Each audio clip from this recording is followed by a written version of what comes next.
ISKCON নেতা চিন্ময় কৃষ্ণ দাসকে গ্রেফতারের পর থেকে প্রকাশ্যে আসছে ভারতের উস্কানিমূলক কর্মকাণ্ড।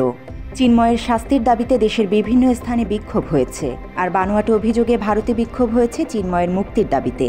বিভিন্ন সময় ভারতে মুসলিমদের ওপর আক্রমণ হলেও সেটি নিরসন না করে বাংলাদেশের সংখ্যালঘুদের নির্যাতন নিয়ে বরাবরই মিথ্যাচার করে আসছে ভারত।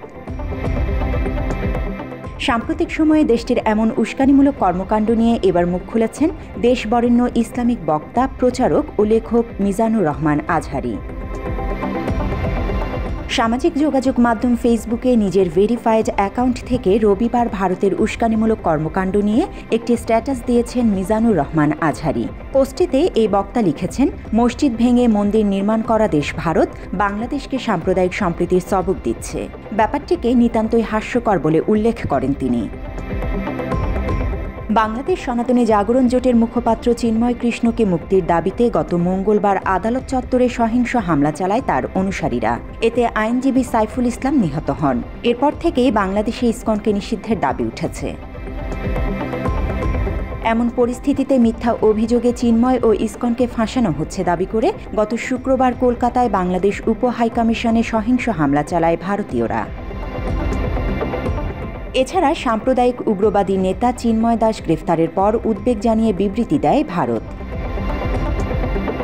ভারতীয় পররাষ্ট্র মন্ত্রণালয়ের বিবৃতিতে জানানো হয়, বাংলাদেশের সংখ্যালঘুদের উপর হামলার ঘটনায় সম্পৃক্ত অপরাধীরা এখনও ধরাছোঁয়ার বাইরে।